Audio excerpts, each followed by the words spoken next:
नमस्कार मित्रांनो, आपण पाहताय ओन्ली मराठी यूट्यूब चॅनल.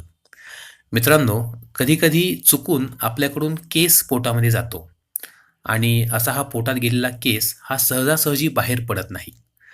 हा केस जर दीर्घकाळ आपल्या पोटात राहिला, तर त्यामुळं पोटदुखीसारखे आजार पाठीमागे लागतात. कधी-कधी वजनसुद्धा कमी होतं आणि आपली जी काही पचनसंस्था आहे, म्हणजे लहान आतड असेल, मोठं आतड असेल, तर यांनासुद्धा इजा पोहोचू शकते, हानी पोहोचू शकते. मग प्रश्न असा आहे, की हा केस काढायचा कसा? मित्रांनो, केसाचं पचन आपल्या शरीरात होऊ शकत नाही. म्हणजे आपल्या बॉडीला केसाला पचवता येत नाही आणि बाहेरसुद्धा टाकता येत नाही. त्यासाठी आपल्याला बाहेरून काही पदार्थ घ्यावे लागतात. 3-4 पदार्थांची नावं मी तुम्हाला सांगतोय. कोणताही पदार्थ तुम्ही वापरू शकता. सगळ्यात चांगला पर्याय म्हणजे अळूची भाजी. अळूची पानं मिळतात. ती अळूची पानं घ्या, बदामाच्या आकाराची असतात. या पानांची भाजी करून तुम्ही खा. मित्रांनो, याने हा केस तुमचा गुदवारा वाटे बाहेर पडणार आहे.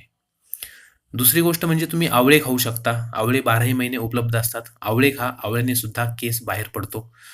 किंवा उन्हाळ्याच्या दिवसात तुम्ही जांभळं खाऊ शकता. जांभळं तुम्हाला माहिती आहेत, तर ही जांभळं खा. त्याने सुद्धा फरक पडतो.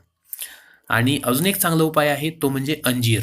मित्रांनो, अंजीर जरासं महाग असतं, पण हे अंजीर जर खाल्लं तर असं म्हणतात, की अंजीर खाल्ल्याने या केसाचं पाणी होऊ शकतं.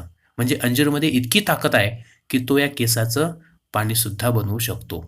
मित्रांनो, जर खूप मोठ्या प्रमाणात जर केस तुमच्या पोटामध्ये गेले असतील, तर याला रॅपन्झेल सिंड्रोम असं म्हणतात. रॅपन्झेलची गोष्ट तुम्हाला माहीत असेल, लांबलचकचे केस होते. तर असे भरपूर जर केस गेले असतील, तर त्यासाठी शस्त्रक्रिया करावी लागते. तर मित्रांनो, माझा तुम्हाला सल्ला आहे, शस्त्रक्रिया करू नका. आधी हे आयुर्वेदिक उपाय करून पहा. हे सर्वच्या सर्व केस तुमचे बाहेर निघू शकतात. तर आयुर्वेदावरती विश्वास ठेवा.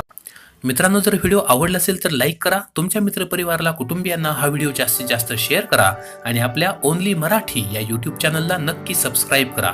आणि हो, सबस्क्राईब शेजारी जे घंटीचं बटन आहे, बेल आयकॉन, ते सुद्धा नक्की दाबा.